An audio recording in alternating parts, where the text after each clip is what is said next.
Hi guys, welcome back to my channel. As you know, this is Conversations with Nash, and I'm shooting this video in between my two birthday vlogs because I just felt like I wanted to share my opinion on this issue and to sort of have a conversation with not just myself, but you guys out there, and we can have this conversation in the comment section below. Now, I was supposed to release my second part of my birthday video tomorrow. I don't know why I said air quote release, but anyway. It is scheduled to be released tomorrow, but I think I'm going to move it and release this instead because I feel very strongly about this topic and I just really wanted to have a conversation about it. The topic that I'm talking about is, of course, the Sans Souci incident that happened. Not sure when it actually happened, but the videos went viral on Twitter yesterday. And we all sort of saw what was happening with an altercation between a student and a teacher, which resulted in the student being slapped in the face. So I'm going to sort of break it down segment by segment and sort of give you my opinion on all of those different things. So I first want to talk about the sharing of the video and the video going viral. So the initial video that I saw was I think the second part of the video where there was the altercation between the student and the teacher, and then the final sort of slap from the teacher. I hadn't seen the full story, so the full video. A lot of people were saying that, you know, if you haven't seen the full video, you can't really give an objective opinion. You can't weigh in on the issue because you don't know what happened beforehand. And we've seen something like this happen before. I know there was a video that was going the rounds in the United States that went viral of students who seemed to be intimidating a foreigner, and after a day it turned out that actually it was the other way around, and it was the foreigner that was intimidating the students. And a lot of people had already made up their minds about what that situation was, and it actually wasn't what they thought it was because they hadn't seen the full thing. Now, this is what happens with social media, and this is why I sort of wanted to start this channel, so that we can talk about things like that, where we need to take a breather, see the full story, and then make an objective or at least an educated opinion on the matter. Okay, so that's the video, right? Eventually, I did get to see the full video, and that I got to a point where I could make my own sort of objective opinion on the matter. And to be honest, I was taken aback by the video. I was taken aback by it when I saw the initial video, even before I saw the full video. And my initial reaction was towards the teacher's aggression, which is what I felt at the beginning. So at the beginning of the video, I felt like she came across as incredibly aggressive, incredibly, facing off with the student.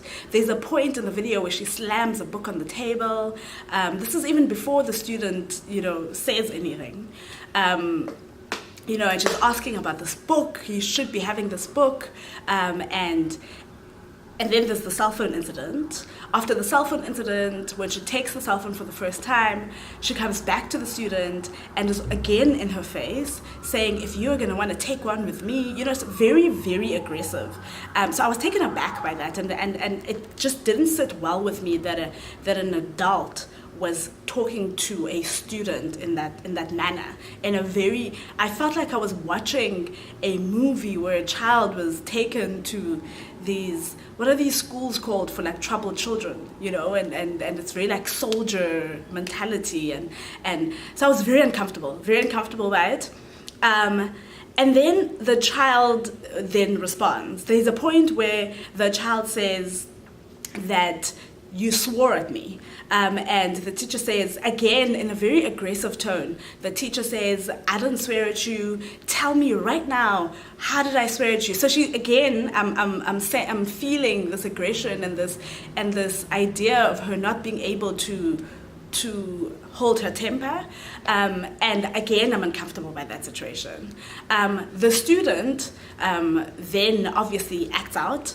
And at that point, then the altercation between the teacher and the student escalates, where the teacher takes the phone again, and the student pushes the table against the teacher and wants to grab her phone. And this is when the slap happens.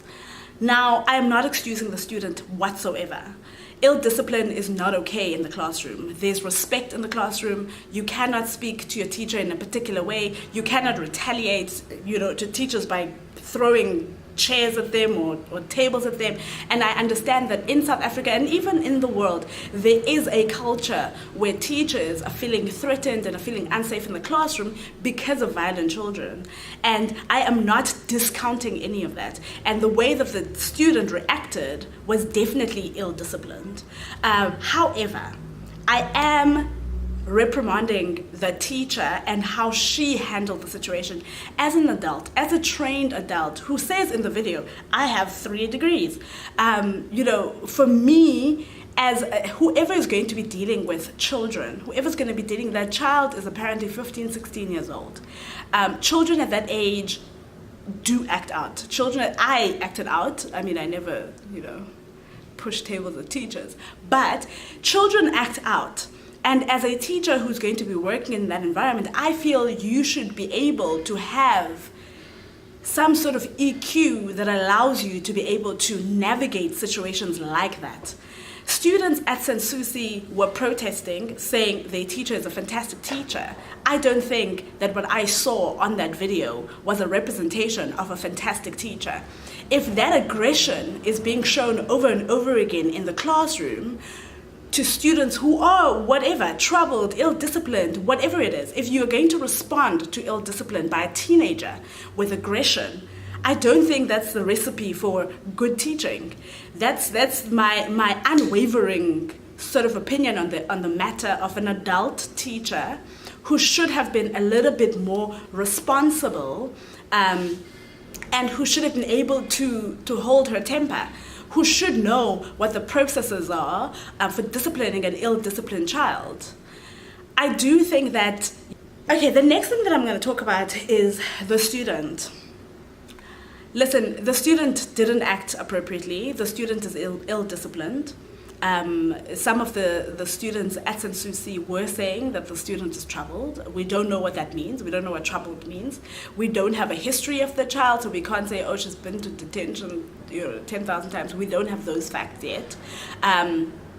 However, I do sympathize for the child. I do.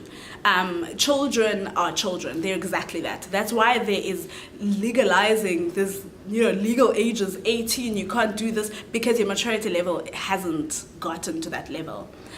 So I sympathize with that child. I do feel like she needed to be reprimanded, and there's a way to reprimand children. And violence is not it. There's different ways. The Western Cape Department of Education even has a document for schools and for teachers about the alternatives for corporal punishment, which is ways that you can, whether it's detention, whether it's silent time, whether it's, I don't know, but there's ways to deal with a student than to violently attack them. And I'm very much against the violent attack of a child. So those are my thoughts on the student. I feel like, yes, there needs to be discipline that is instilled in her. And, I was reading a story yesterday by somebody else who said, the teacher was wrong. I was also ill-disciplined when I was younger. And I used to act out, and, teachers obviously didn't hit me. But there were teachers that were able to sit me down and guide me and show me that my acting out is because of it could be various reasons. It could be troubles at home. It could be anything that a child is troubled and ill-disciplined.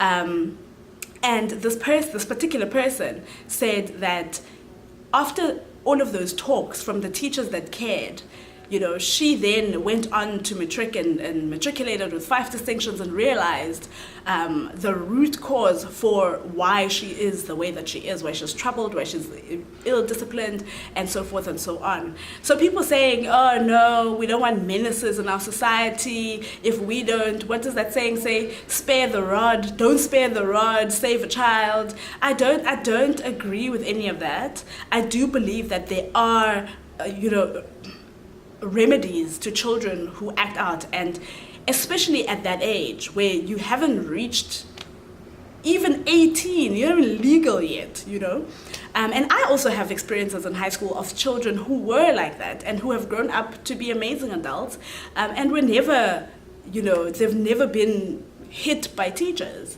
And for me, that's just like, no. Okay, now I want to talk about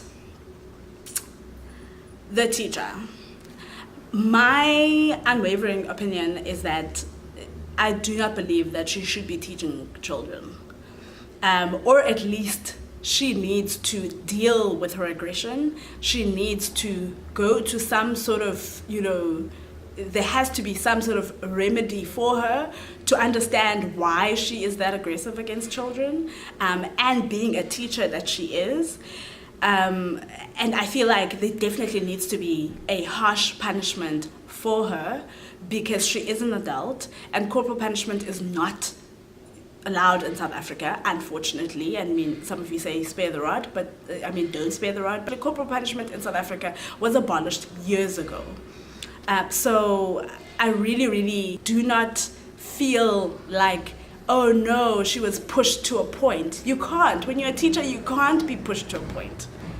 You can't say, how many children are ill-disciplined? Imagine how many children are ill-disciplined. So teachers should be going around just beating up children because they're ill-disciplined. No, that can't be happening. Otherwise, let's bring back corporal punishment and make it legal. And then we can say, okay, I don't agree with you beating her, but at least it was legal, if that's the point. You can't say, oh no, she was pushed to a point where she had to act violently. It's like saying for a partner, make the situation different.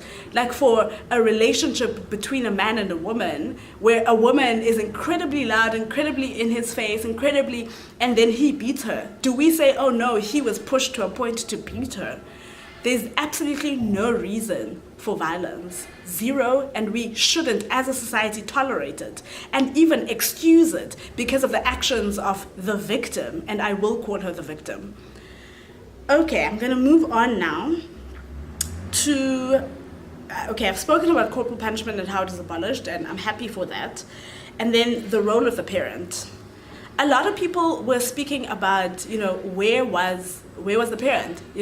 Why is your child so ill-disciplined? Like, it is the parent's role to make sure that the children are respectful, are not troubled, are all of those things. And you know what? I completely agree. I agree that discipline is something that should be done at home.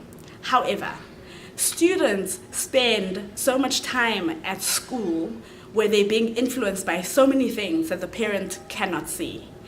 So in my view, discipline and respect is a two-way street, is something that is taken the responsibility of the parent as well as the responsibility of the school.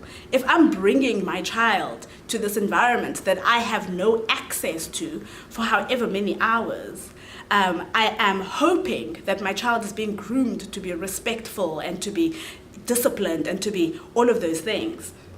So there is definitely a dual relationship between the parent and the school in ensuring that a child is respectful. Because there's so many things that happen at schools that parents are not aware of. Students are students, and there's things that teachers see that a parent wouldn't see. So I think to then blame the parent holistically for the discipline of the child is incorrect. And this is just my opinion again. If you have your opinions, you can just share them down below. Okay, so a lot of people obviously came out, it's a white teacher and a black student, this has to be about race. And it's not obvious in the video that it is a race-related issue. You could watch the video and feel like, no, this is about respect, this is about a teacher and student incident, this has nothing to do with race. However, race is nuanced. Race is not just, I called you a kafir, I was blatantly racist towards you. There is an incident in the video where the teacher is upset that the student is speaking Xhosa, I think she's Xhosa, or she's speaking her home language. And Sans Souci has had this problem before, where students have reported that the school doesn't allow them to speak their home language. This happened in 2016, and Sans Souci, went on to be told by the department that what they were doing was wrong. Okay, so now again in 2019, we're seeing a student saying, "Are you speaking a different language in my class?" That's a race issue. And then she goes on, when she's upset, to respond in Afrikaans, which makes it okay for her to speak Afrikaans, but not okay for the student to speak in Xhosa. You could say the student speaking in Xhosa was disrespectful to begin with because she wanted to speak in a language the teacher doesn't understand. However, the teacher then goes on to respond in Afrikaans. So it's a very nuanced issue. Racists or racist people are not always overtly racist and are not always overtly aware of the fact that the way that they are treating people is racist. And this happens in the Western Cape all the time. It happens in boardrooms, it happens everywhere, where someone is not going to be calling you something specific to be racist towards you. It's going to be your boss saying you cannot speak Xhosa in the office because most of us are English, whereas in the boardroom, people speak in Afrikaans in meetings that you are present. That is racism. So whether or not you see it as a race issue, race is intertwined in the story because of that language factor. And you can't take that out of it. It's in the video. We saw it. She reprimanded the student for speaking her own home language, and then went and spoke Afrikaans, which then plays into the idea that Afrikaans is superior and other languages are not, and that's a race issue. I don't know if the teacher is overtly racist at school, and I think that's why the students then protested and said, our teacher is not racist.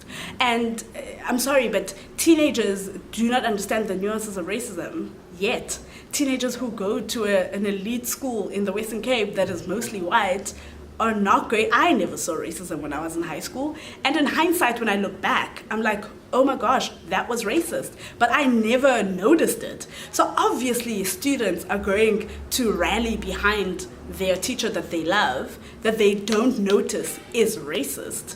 And obviously students have a problem with a child that is troubled because, again, they don't have the capacity to understand how to handle a child that is acting out.